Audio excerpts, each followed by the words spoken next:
Hello student, last lecture you will see the concept about your electrochemical cell, and that electrochemical cell we show the two types. First one is the electrolytic cell and second one is the galvanic or our voltaic cell, where electrolytic cell or the phenomena of the electrolytic cell according to its diagram, construction, working, etc. things you are actually studied in your last lecture. And today we are starting the next one of the important article, that's our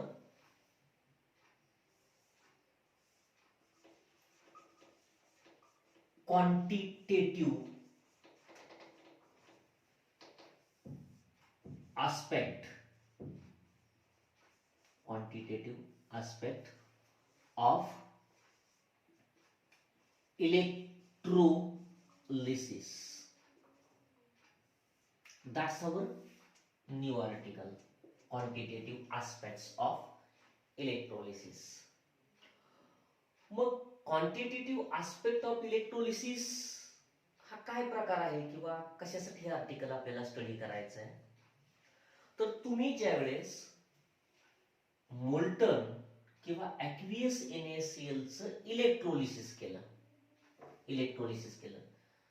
तर त्या इलेक्ट्रोलिसिसचा शेवट काय होता, by using the electricity you will isolate the Na plus and Cl minus, means your sodium and chlorine are separate from each other, and where sodium collect on our cathode and where chlorine collect on the anode, and the quantity of that sodium and quantity of that chlorine which are related to the quantity of electricity supplied from the source. म्हणजे थोडक्यात काय, तर इथून जेवढी electricity supply केली त्या इलेक्ट्रिसिटीचं आणि इथं डिपॉझिट होणाऱ्या किंवा जमा होणाऱ्या त्या स्पेसिमेनचं किंवा त्याच्या क्वांटिटीचं जे काही रिलेशन आहे ते तुम्हाला स्टडी करायचंय.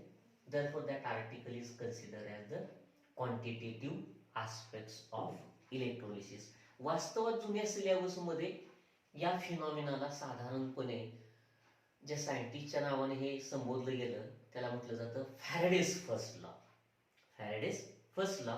पण according to our new syllabus that article studied under your quantitative aspect of the electrolysis. मग हे कसं कॅल्क्युलेट करायचं, काय ह्याचं एकमेकाचं रिलेशन आहे, then you see the one by one its mathematical terminology. That's only mathematical equation using some theoretical grammar. Well, first consideration, which is the quantity of electricity passed for the electrolysis. First one is the quantity of electricity passed, quantity of electricity passed. म्हणजे थोडक्यात काय, तर तुम्ही त्या battery मधून NaCl चं किंवा आणखी एखादा कुठला इलेक्ट्रोलाइट घेतला तर त्याचं आयसोलेशन करायला, डिसोसिएशन करायला जेवढी इलेक्ट्रिसिटी पास केली ती कशी मांडली जाते, QC is equal to I into T. Q I into T indicated by A and S. याचा अर्थ काय होतो, where QC means quantity of electricity passed in coulomb, and second one I कंसात A means your current in ampere, and T that's our time in second.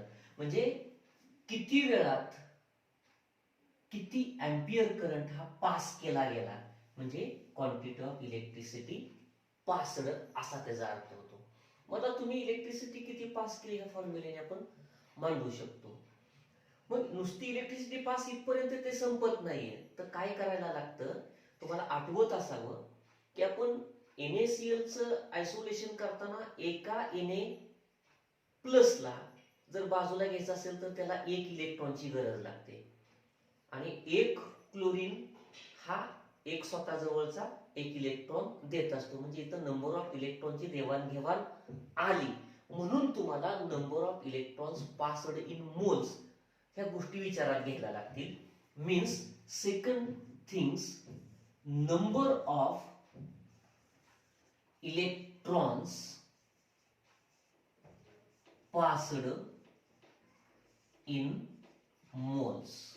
Number of electron passed in moles म्हणजे ती इलेक्ट्रोलिसिसची प्रक्रिया चालू असताना बॅटरीतून तुम्ही जे electricity pass करता, current pass करता, त्याच्या वे मध्ये किती इलेक्ट्रॉन पास झाले मोल मध्ये. मग ते कसं कॅल्क्युलेट केलं जातं, which are calculated by is equal to Q current in coulomb divided by 96500 coulomb per mole. That is the formula to calculate the number of moles of electron are actually passed. Means number of electrons are actually passed. त्या प्रक्रियेसाठी एवढे electron तुमचे pass केले गेले. म्हणजे आता current किती pass केला इथपर्यंत आपण आलो, त्याच्यानंतर नंबर ऑफ इलेक्ट्रॉन पर मोल किती पास झाले इथपर्यंत आलो. आता त्याच्यानंतरचं कन्सिडरेशन येतं. त्याच्यानंतरचं कन्सिडरेशन काय येतं, number of moles of product form. म्हणजे काय की त्या प्रक्रियेमध्ये किती प्रॉडक्ट तयार झाला. Third one is the number of moles of product formed. त्या प्रक्रियेमध्ये किती मोल हा प्रॉडक्ट तयार झाला. म्हणजे आपण जी सेल घेतली होती NaCl चं इलेक्ट्रोलिसिस केलं, तर आपण असं व्यवहारात म्हणूयात की किती मोल Na तयार झाला किंवा किती मोल हा तुमचा Cl तयार झाला. मग ते कसं कॅल्क्युलेट करायचं, तर साधारणपणे त्याचा फॉर्म्युला आहे number of moles of electron are actually passed into mole ratio. आता एक नवीन वर्ड आला आहे, तर मोल रेशो. पुढे बोलूया त्याच्यावरती. पण जर त्याच्या प्रक्रियेमध्ये एकूण किती मोल प्रॉडक्ट तयार झाला हे जर तुम्हाला काढायचं असेल, तर सगळ्यात पहिल्यांदा number of moles of electron are actually passed ही जी काही किंमत आहे, त्या किमतीला तुम्हाला काय करावं लागेल, मोल रेशोनी गुणावं लागेल. मग परत प्रश्नचिन्ह निर्माण होतं की हे नेमकं मोल रेशो म्हणजे काय. Next one is the mole ratio.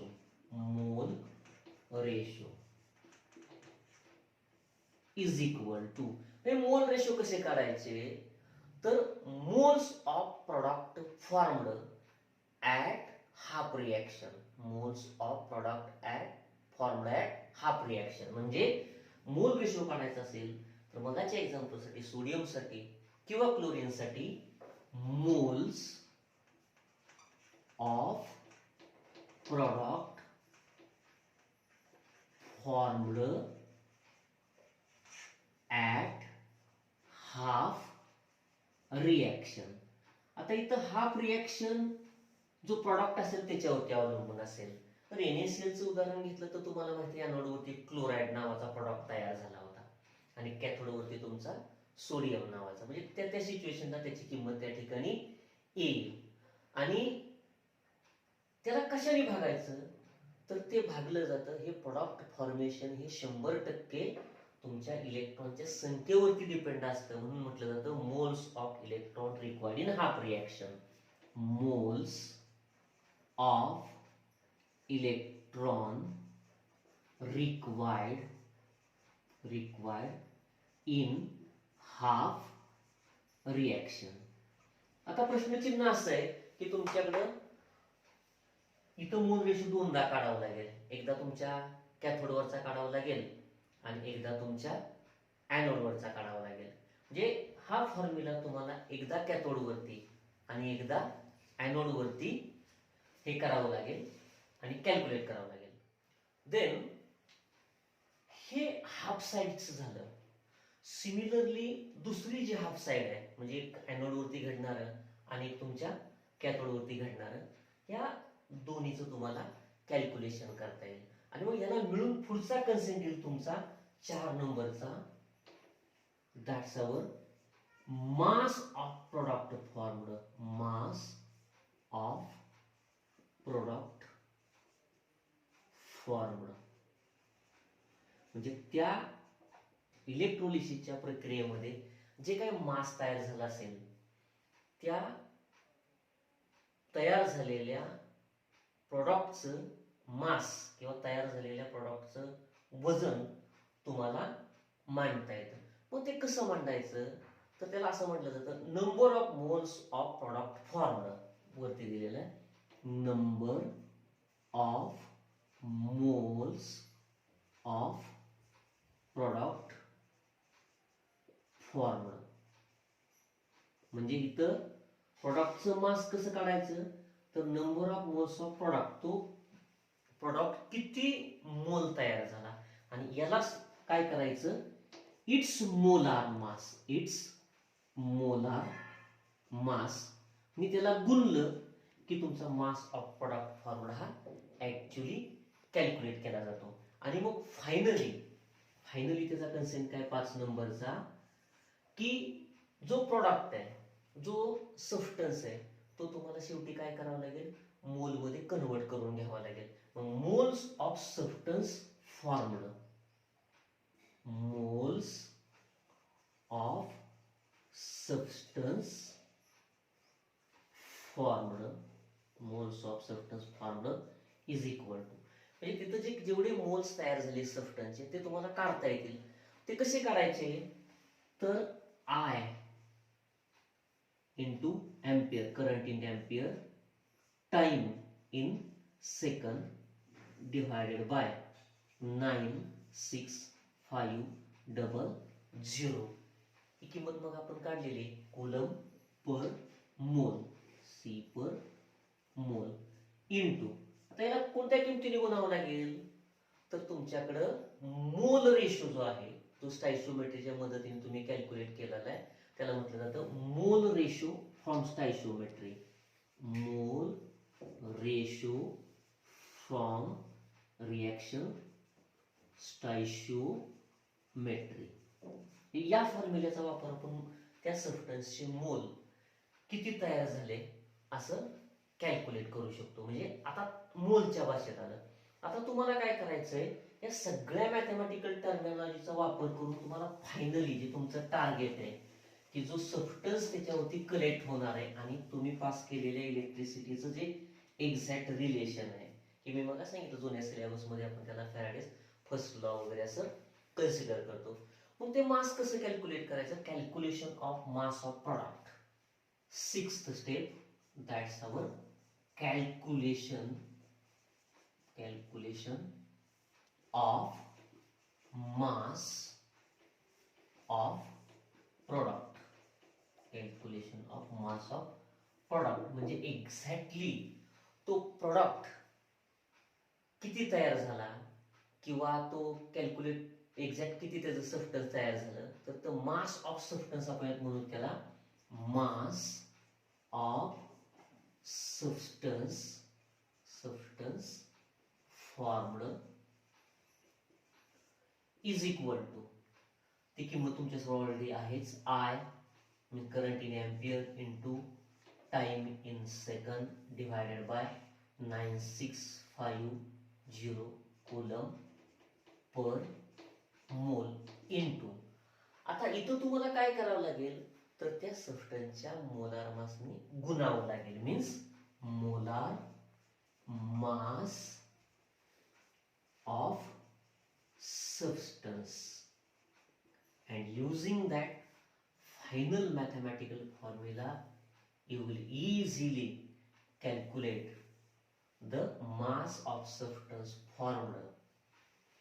हे आहे तुमचं जेवढा तुम्ही करंट पास केला तिथं आणि त्याच्यानंतरच्या कन्सेंट आहे ह्या करंट एम्पियर मधला किती वेळ लागला हे कुलमशी रिलेटेड आणि त्याच्या मोलार मासने गुणलं की त्या इलेक्ट्रोलिसिसच्या प्रोसिजर मध्ये एक्झॅक्ट त्या सबस्टन्सचं किती मास तयार झालं हे तुम्ही कॅल्क्युलेट करू शकता आणि म्हणून याला म्हटलं जातं quantitative aspect of electrolysis.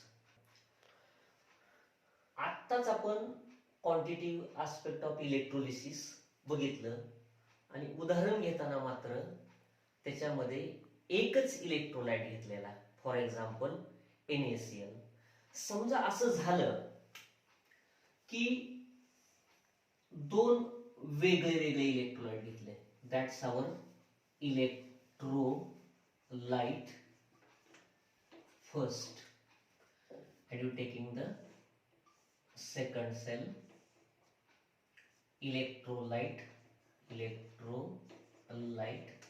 Second कोणतं एक्झाम्पल असेल का आणि याला तुम्ही बाहेरून बॅटरीच्या मदतीने इलेक्ट्रिसिटी सप्लाय केली, बाहेरून बॅटरीच्या मदतीने इलेक्ट्रिसिटी सप्लाय केली आणि हे जोडताना एकमेकाला पॅरलल सिरीज मध्ये जोडलं, पॅरलल सिरीज मध्ये कनेक्ट केलं. या बाजूला त्याचा ॲनोड असेल, या बाजूला त्याचा कॅथोड असेल. या पद्धतीची जर अरेंजमेंट असेल तर या ठिकाणी एक सबस्टन्स डिपॉझिटेड होईल आणि या बाजूला इकडे एक सबस्टन्स डिपॉझिटेड होईल, but that two electrolytes are different. अशा सिच्युएशनला जर तुम्हाला क्वांटिटेटिव्ह आस्पेक्ट बघायचा असेल इलेक्ट्रोलिसिसचा पॅरलल सिरीज मधला, तर तो कसा कॅल्क्युलेट केला जातो, तर जुन्या सिलेबस मध्ये या कॅल्क्युलेशनला फॅराडेज सेकंड लॉ कन्सिडर केलं जायचं. काय कन्सिडर केलं जायचं? Faraday's second law. मग हे कॅल्क्युलेट करताना काय फॉर्म्युला वापरला जातो, तर first consideration mass of one substance formed, म्हणजे आपण इंडिकेट केलंय की एका सबस्टन्सचं मास कसं तयार होईल लेफ्ट साइडचा विचार केला तर त्याच्यासाठी आपण काय करूयात, आपण consider as the W1 number देऊयात त्याला आपण, is equal to current pass in the coulomb divided by 96500 coulomb per mole, which are multiplied to the mole ratio, multiply by the mole ratio as well as its molar mass, मग ह्या इक्वेशनचा जर विचार केला, या इक्वेशनचा विचार केला तर हे इक्वेशन कुणासाठी आहे, तर जो पहिला सबस्टन्स आहे त्याचं किती मास डिपॉझिटेड होत आहे, आपण हे आपल्या सोयीसाठी हे इक्वेशन रिसेपल करणार आहोत. Means Q concentration C coulomb मध्ये divided by 96500 C per mole is equal to ही टर्म आपण काय करणार, या बाजूला शिफ्ट करायची, मीन्स W1 तसाच राहील आणि हे जे गुणिले त्याला भागलं जाईल मोल रेशो इंटू M1, या बाजूने इकडे शिफ्ट होईल. म्हणजे या फॉर्म्युलेच्या मदतीने आपण काय करणार आहोत, mass of one substance formed किंवा mass of one substance is deposited हे तुम्हाला मांडता येईल. सिमिलरली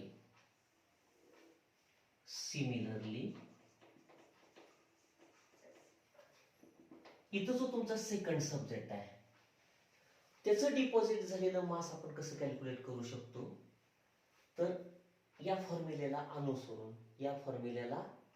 अनुसरून इथं काय लिहिणार तुम्ही, W2 is equal to Q current in coulomb divided by 96500 coulomb per mole, कारण दोघांसाठी एकाच बॅटरीतनं एकसारखा करंट पास केला गेलेला आहे. लक्षात येते का बघा, इनटू मोल रेशो इनटू इट्स मोलार मास, परंतु सेकंड साठी काय घेणार आपण, M2 घेणार.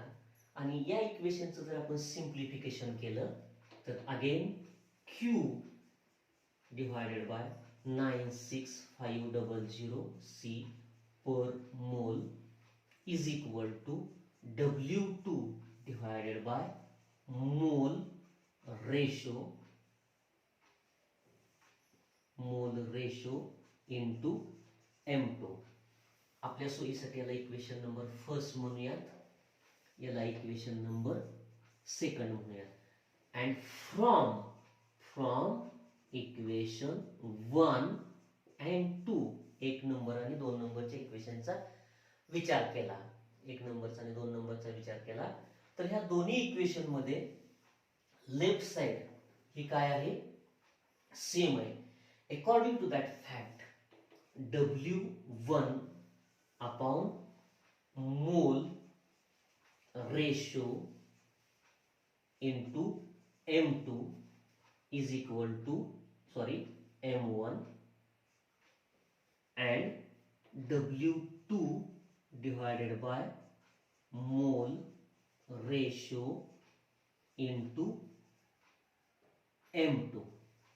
हे mathematical simplification आहे. That equation is used for quantitative aspect of electrolysis. फक्त प्रॉब्लेम काय क्रिएट होईल, इथं तुम्हाला W1, W2, M1, M2 हे जाणवत आहे, पण एक कॉमन असं होईल मोल रेशो. तर मग ते सिंप्लिफाय करायचं असेल तर हा M1 साठीचा जो मोल रेशो येतो फर्स्ट सबस्टन्स साठी कन्सिडर करायचा, आणि हा मोल रेशो आहे तो सेकंड सबस्टन्स साठी कन्सिडर करायचा. Using that mathematical equation you will give the relationship between quantity of electricity passed and number of substances which are deposited on corresponding